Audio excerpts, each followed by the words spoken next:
kita kalau melihat maestro, itu mereka bisa mencapai itu karena totalitas. Udah. Nah, lagi pada satu, saya kok mulai menyukai komik gitu. Karena saya baru nemu ini media yang paling cocok buat saya. Saya suka gambar, tapi saya juga suka bercerita, saya suka berargumen secara runtut gitu. Satu bidang kanvas nggak akan mampu untuk menampung itu semua.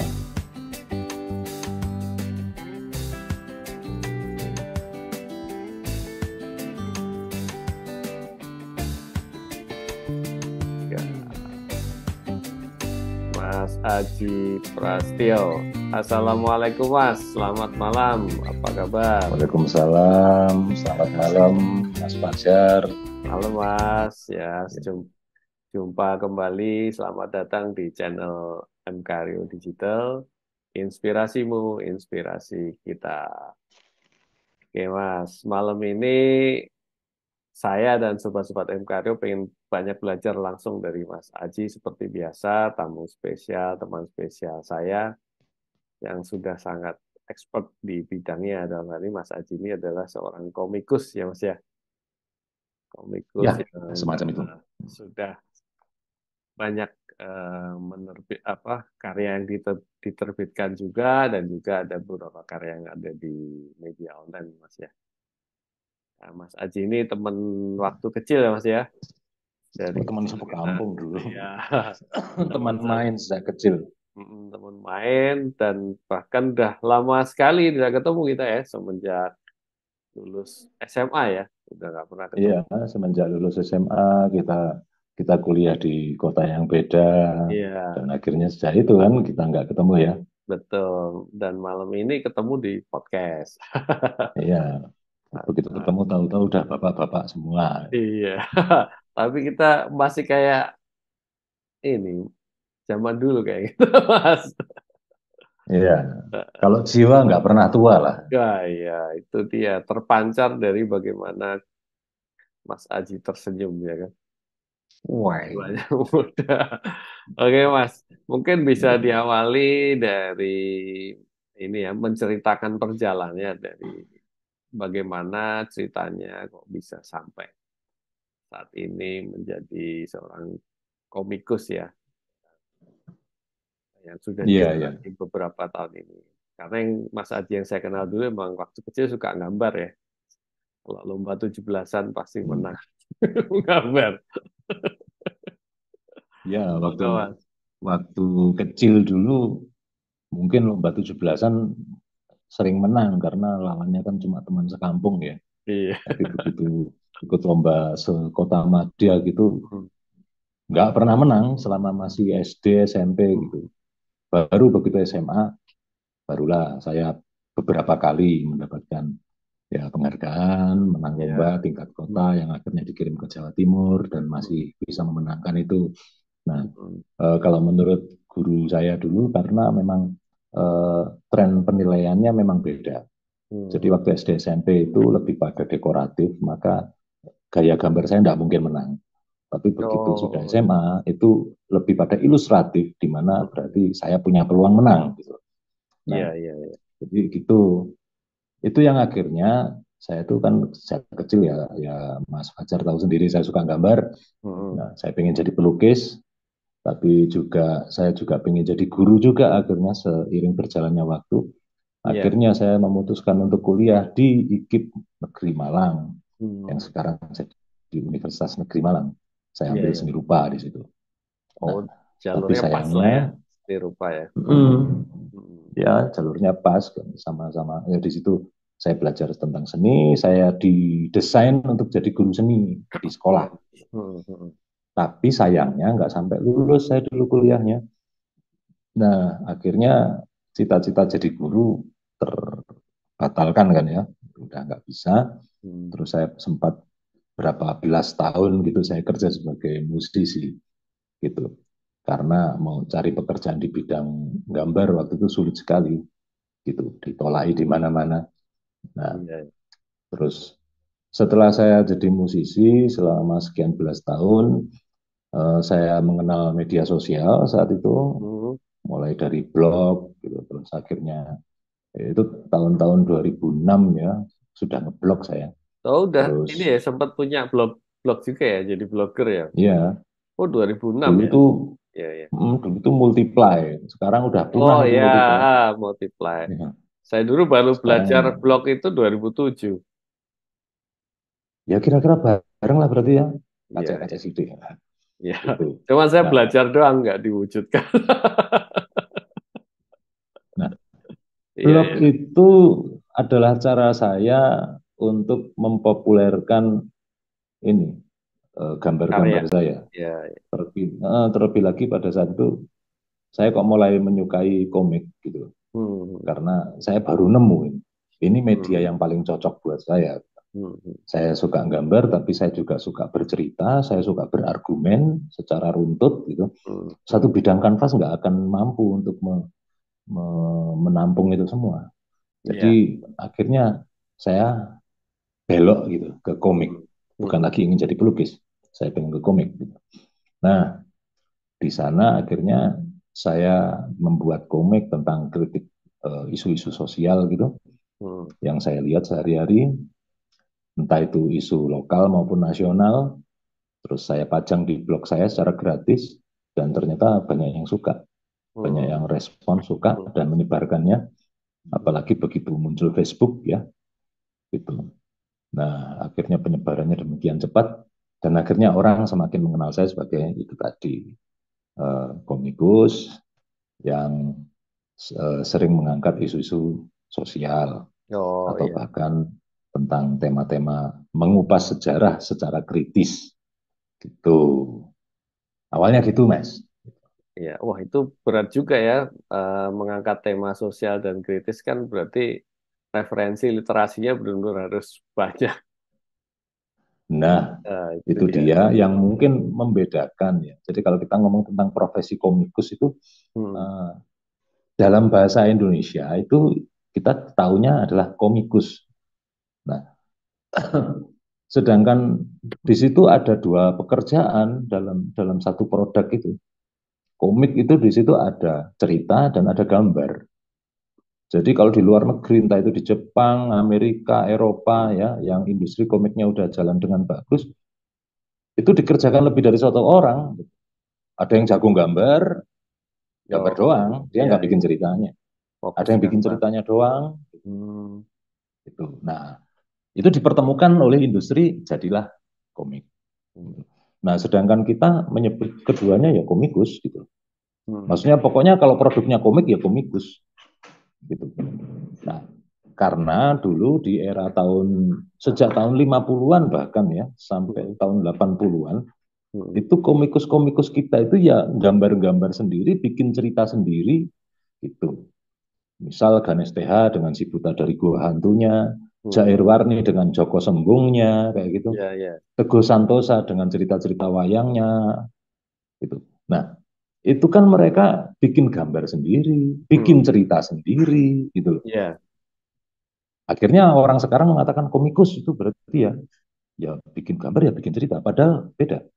Ya, kalau dari Nah, secara awam sih saya juga melihatnya komikus tuh ya yang orang yang pinter bikin gambar yang ada ceritanya kan ya. Karena dari iya, kecil juga ketika dulu kita baca komik nih, sewa komik misalkan beli komik itu ya, ada dua sih kalau nggak salah ya, ada komik dan cergam lah, cerita bergambar. ya, Ya kan? ya, Kalau kalau kayak komik biasa, Kopingho itu kan tulisan semua, walaupun dikasih gambar dikit-dikit di tengah ya ya, kan. Nah, itu, betul, betul, ya kan. Ah, betul. tapi tadi kan awalnya diceritakan sebenarnya pengen pelukis ya, Mas. Terus belok jadi komik Hmm. kan gitu ya. Ah, biasanya ketika kita kecil itu kan dulu sering kan ditanya, cita-citanya apa? Apakah dari Mas Aji sendiri sebenarnya memang bercita-cita untuk apa sebagai pelukis gitu kan? Atau tadi hanya ketertarikan aja, oh saya tertarik di melukis, tapi sebenarnya cita-citanya bukan bukan pelukis gitu, apalagi ke arah komik ya. Ya kalau saya cita-cita saya pengen jadi pelukis sebenarnya, Mas. Oh malah bener Gitu. ya, wah, berarti sebenarnya jalurnya kalau saya ikuti ceritanya tadi kan, berarti cita-cita pelukis, kemudian dalam sehari-hari waktu kecil pun sudah teraktualisasikan kan ya, menggambar, ikut lomba segala macam, termasuk kuliahnya pun juga seni rupa ya, memang sudah sesuai jalannya ya, sesuai dengan janji cita-cita. Cuman hanya yang tadi sempat ada keinginan menjadi guru kan ya, tidak terwujud Ya, karena ada situasi yang memang mengharuskan Mas Aji fokus sebagai komikus ya akhirnya, seperti itu ya. sebenarnya tidak sesuai banget gitu ya. Karena Hmm. kalau pengen sesuai dengan apa yang saya mau, sebenarnya saya pengen kuliah di ISI Jogja gitu. Tapi orang Oh, tua tidak mengizinkan. iya iya iya. Karena orang tua kita pada masa itu kan memandang bahwa seniman itu penggawean Iya, opo sih gitu ya. betul. Pekerjaan macam apa itu gitu. Iya. Jadi kalau orang tua saya, terutama ayah saya waktu itu ya berharap saya jadi pegawai gitu loh. Nah, saya ambil jalan tengah. Oke, saya pengen tetap di dunia seni rupa. Kalau memang harus berupa yaitu tadi jadi Hmm, hmm, pegawai, kayaknya yang bisa eh, disepakati bersama adalah oke, saya jadi guru, guru seni. hmm. Iya, Itu jadi sebenarnya itu kan eh, hasil dari negosiasi juga. pilihan bijak Itu. lah ya. Nah, tapi soal Iya. bagaimana saya akhirnya sekarang kok kayak gini kan sama sekali tidak direncanakan tuh Mas gitu. Hmm. Ini benar-benar improvisasi. Hidup itu seperti improvisasi. Tidak seperti apa yang kita harapkan di awal, tapi juga tidak berarti itu buruk gitu loh. Oh, iya, Kalau nggak sesuai dengan yang setuju itu. diharapkan di Ah, awal, belum tentu itu adalah buruk. Bahkan bisa saja lebih baik. Gitu. hmm, hmm. Setuju, Mas. Terus kalau sejarahnya komik sendiri, Mas, di Indonesia tuh seperti apa ya? Kalau yang saya pernah baca ya, itu kan kalau nggak salah awalnya kan sekitar tahun 30-an ya, itu pun masih penjajahan ya, jadi bukan bahasa Indonesia. Mungkin bisa diceritakan sedikit Mas ke sobat-sobat MKRIO mengenai sejarah komik ini seperti apa. Terus apakah ada kalau di film atau lagu itu kan ada genre-genre. Oke.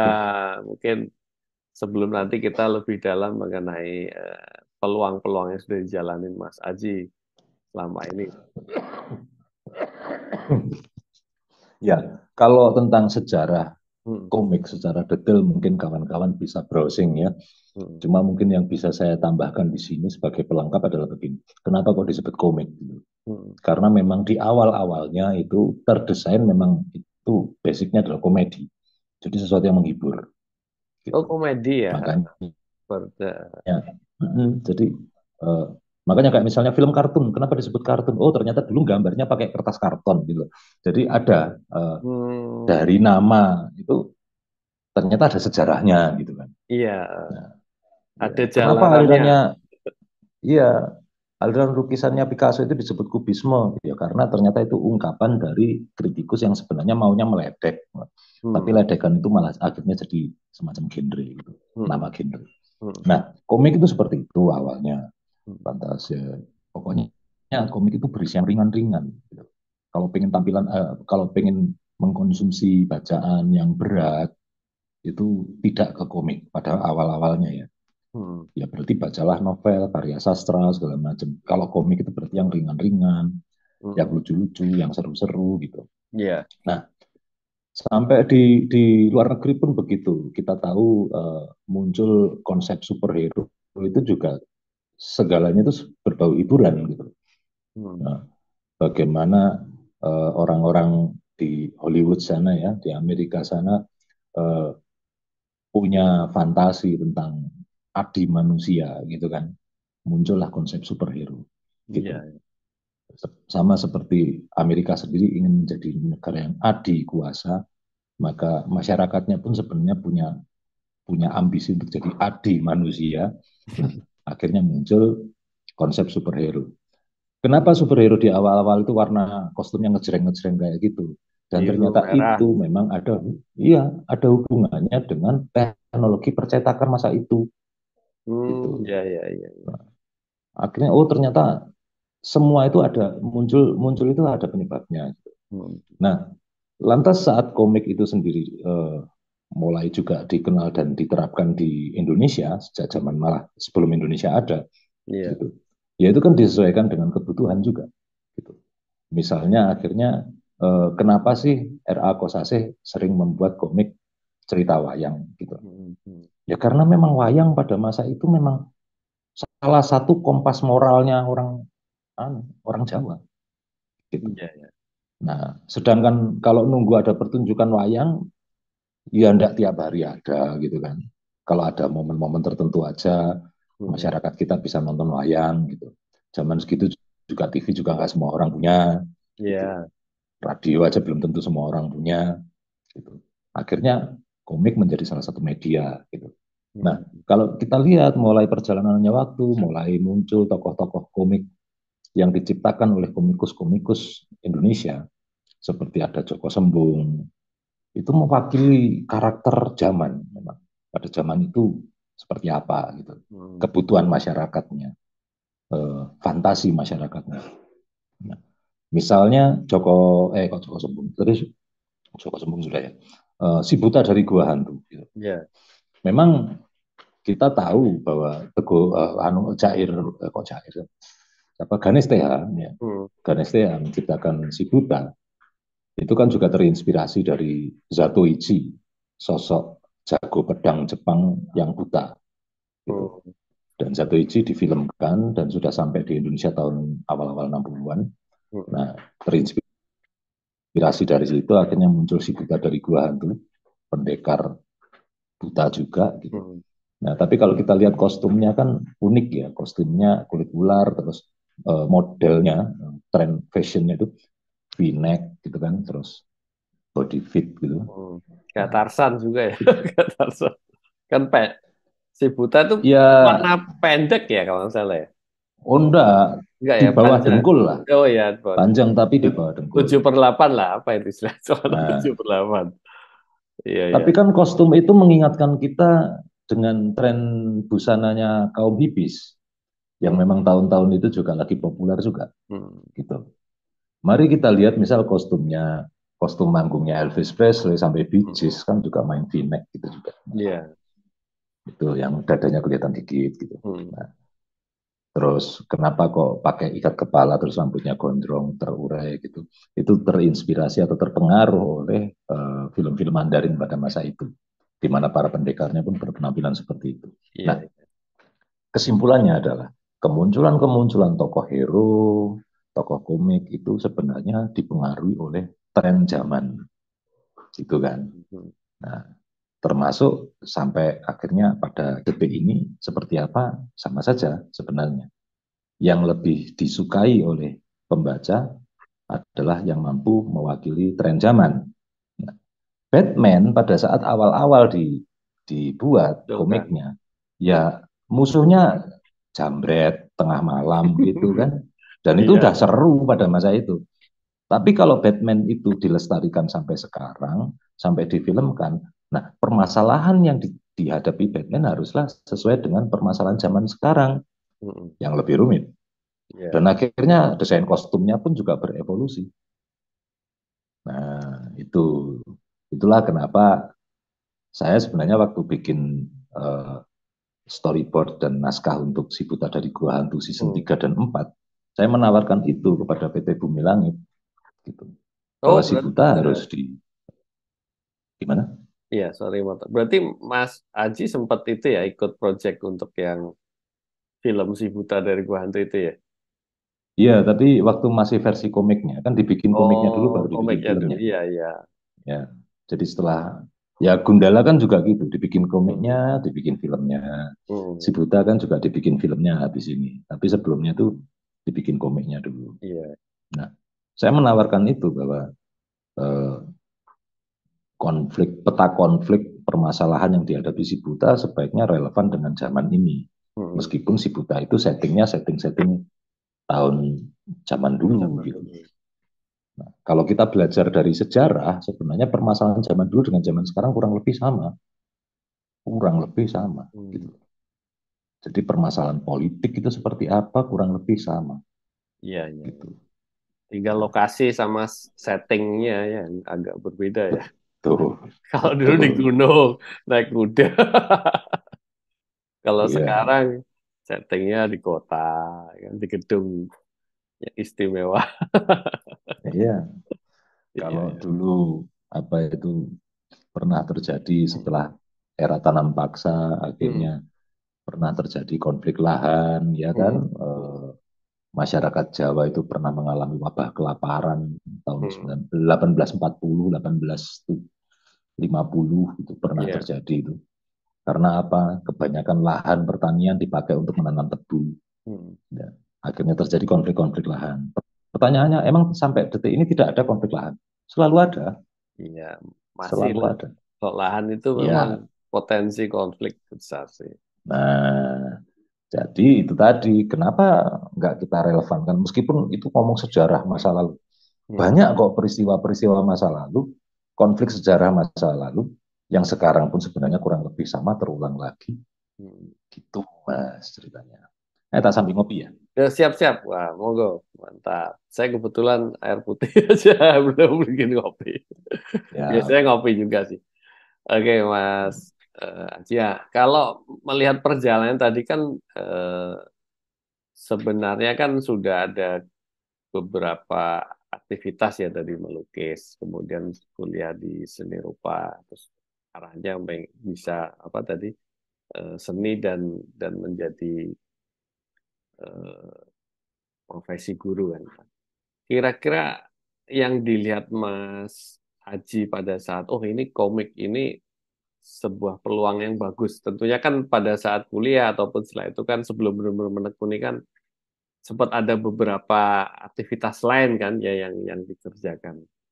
Apa yang membuat Mas Aji benar-benar apa memilih oh ya memang peluang di komik tuh bagus besar untuk diseriusi sesuai dengan tadi ya memang cita-cita awalnya Mas Aji dan memang backgroundnya di seni juga sangat kuat kan ya.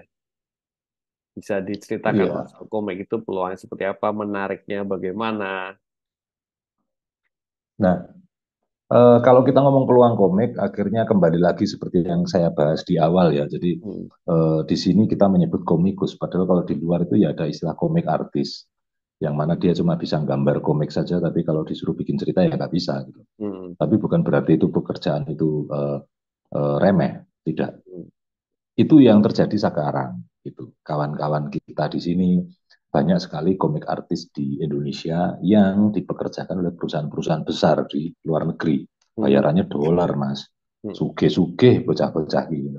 Remote ya, kerja remote ya, kerja dari sini tapi untuk Gitu. perusahaan di luar sana ya.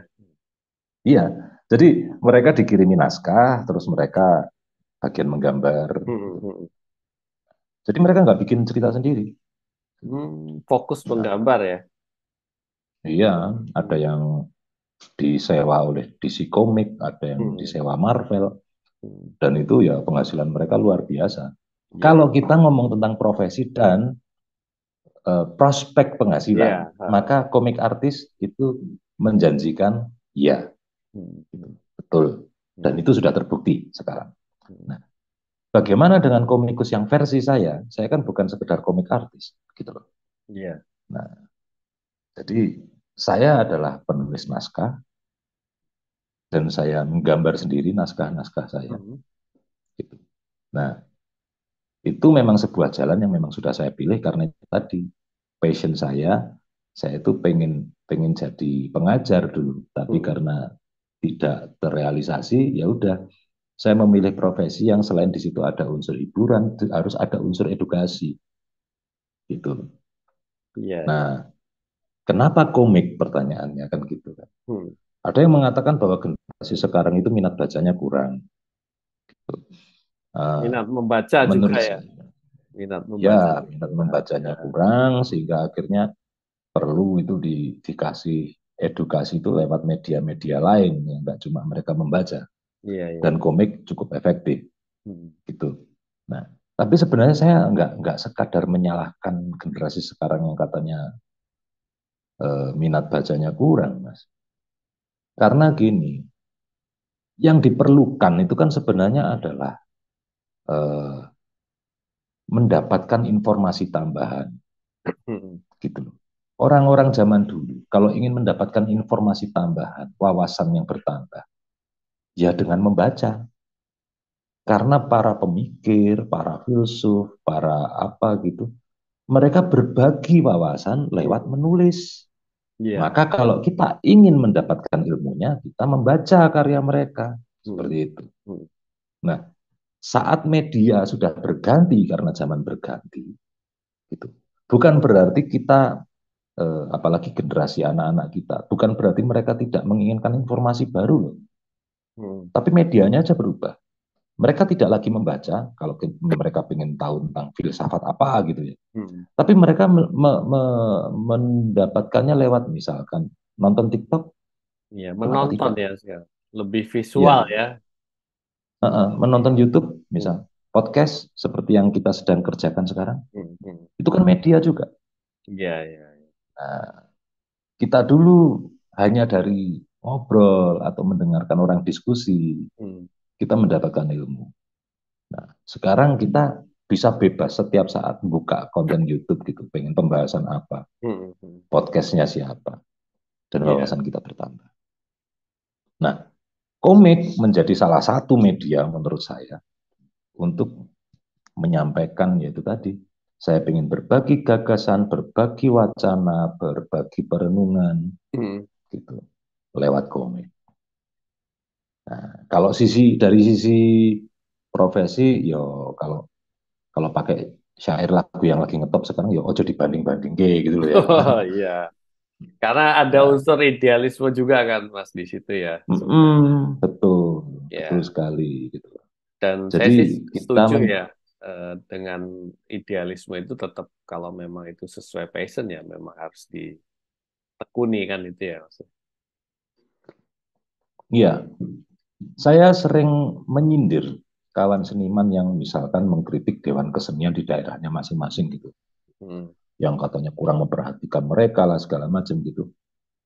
Saya malah mengkritik mereka dengan menanyakan, lah yang memutuskan jadi seniman dulu siapa? Gitu. Ya. Nah, kalau sudah sampean sendiri yang memutuskan untuk jadi seniman, sampean kan harus tahu konsekuensinya. Gitu. Hmm. Nah, kalau memang ternyata eh, penghasilannya tidak mencukupi karena masih dalam proses meniti karir, Hmm. ya sebenarnya sama aja loh. Orang yang memutuskan jadi PNS itu ya nggak langsung jadi pejabat kok. Mereka meniti Iya, karir juga. proses kan ya. Yang daftar polisi itu sama aja. Hmm. Lulus pendidikan nggak langsung jadi ini kan, Jenderal. Kadif Propam kan. Wah, sensitif itu, Pak. Langsung Itu. batuk. Nah iya. Makanya Iya, waktu iya. reuni kemarin ya, reuni teman-teman SMA 1 kan Hmm. ada teman seangkatan yang jadi Iya. Hmm. Kapolsek, ya, Hmm. Hmm. Kapolsek di daerah Kalimantan. Hmm. Saya bilang, ya moga-moga kamu nanti lancar jadi Kapolres, moga-moga Kapolres Madiun gitu. Iya. Karena di sini banyak hutan bro, saya bilang gitu. Kalau kamu hobi nembak, tinggal milih di hutan mana gitu. Ojo ajudan musim buat tembaki gitu. Iya, iya. Menarik sih memang kadang opsi sih ya pilihan ketika sebuah profesi itu dipilih tetap ada opsi mana profesi yang memang fokus di idealismenya atau profesi yang mau nggak mau ngikutin perkembangan zaman seperti tadi kan misalnya bicara komik jadi komik Hmm. artis atau benar-benar jadi komik dalam artian full stack ya bisa menggambar dan membuat narasi sendiri kan sehingga bisa Iya, menentukan skenario sendiri. Memang itu pilihan dan saya yakin semua pilihan itu juga sama-sama bagusnya, tinggal bagaimana kita menjalani kan itu Mas ya, menjalani betul. prosesnya Iya, dan tinggal menunggu momen saatnya yang nanti akan bisa mendapatkan momen terbaik. Ya seperti ya saya terus terang punya quote menarik sih yang saya nggak tahu ini quote-nya dari mana, lewat aja bahwa sukses itu ketika kita siap ada kesempatan datang gitu. Seperti tadi kan mau proses sebagai apapun, sebagai polisi, sebagai PNS, sebagai komikus, sebagai pengusaha pun, ya pasti ada prosesnya, tidak ada yang langsung berhasil kan. Tapi ketika momen keberhasilan itu datang, kita udah siap, gitu. Yang jadi banyak ditemui itu adalah ketika harusnya itu menjadi momen keberhasilan, kita nggak siap. Nah, itu ya akhirnya harus mengulang Iya. prosesnya, mengulang lagi, mengulang lagi. Dan sebenarnya yang menurut saya paling penting adalah kita harus tahu profesi itu berasal dari bahasa Latin yaitu provisio, yang artinya janji kepada publik, Nah, kurang ini lebih begitu. menarik nih, Mas.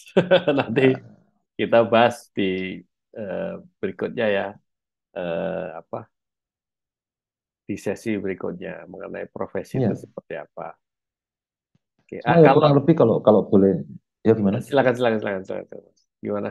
Nah, kurang lebih kalau kita masih menghubungkan dengan tema yang kita bahas tadi, Hmm. ya seperti tadi saya tanya ke teman-teman seniman kan, yang memutuskan jadi seniman itu siapa? Kalau Hmm. diri sendiri yang memutuskan, tidak ada yang menyuruh, tidak Hmm. ada yang memaksa, nggak dipaksa Pemkot, nggak dipaksa Dewan Kesenian. Terus ngapain sekarang Anda kok menuntut pihak-pihak itu harus menghidupi Anda gitu loh. Ya.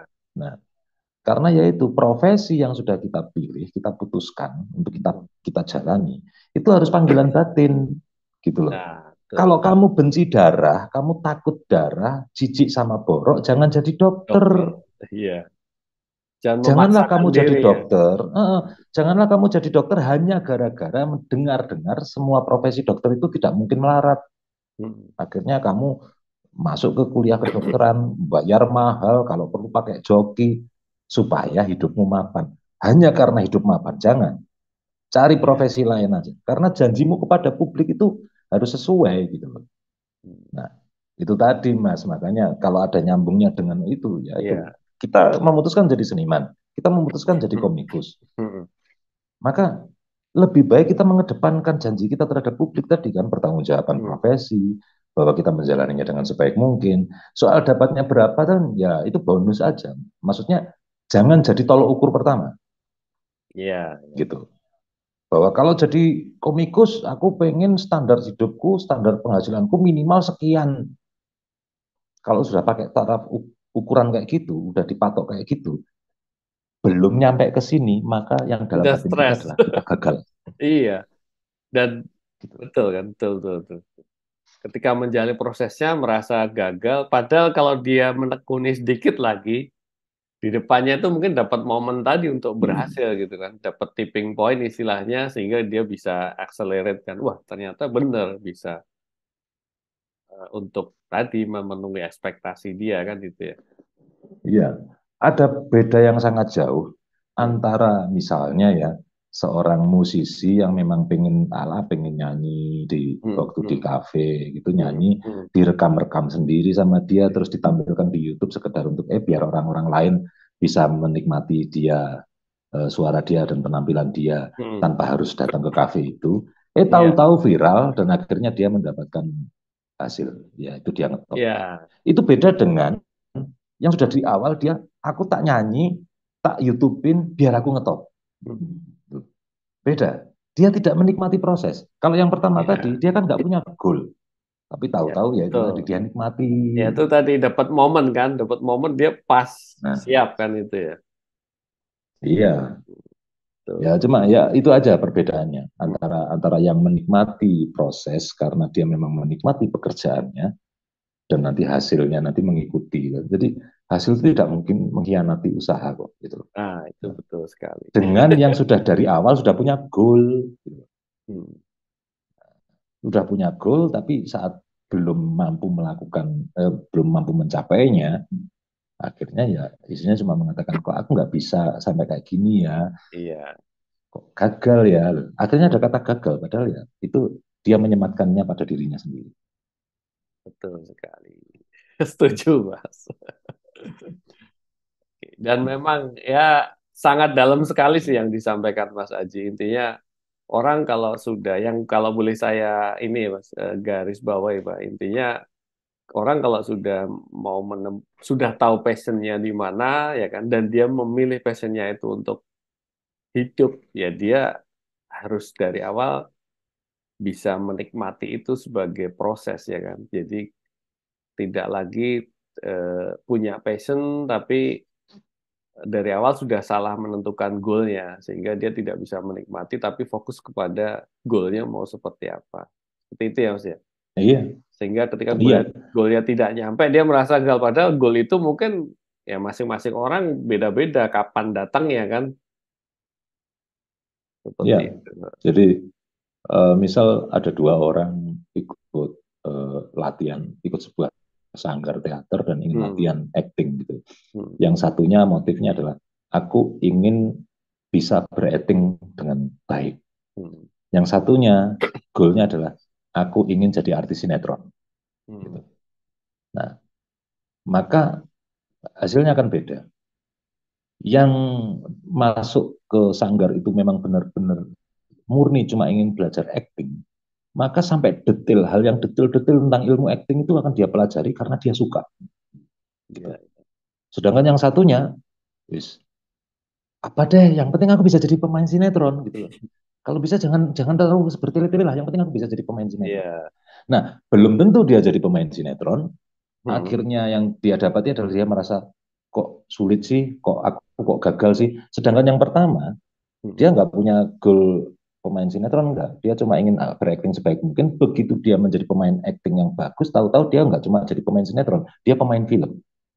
Malah lebih Nah, besar hasilnya ya, malah iya, lebih ya, ya menemukan jalan. Ya. mau dia apa-apain juga sebenarnya. Hmm. Kita kalau melihat maestro, itu mereka bisa mencapai itu karena totalitas. Udah, Nah, nggak ada yang lain. Nggak, itu bukan masalah privilege, itu bukan masalah bakat lahir, enggak.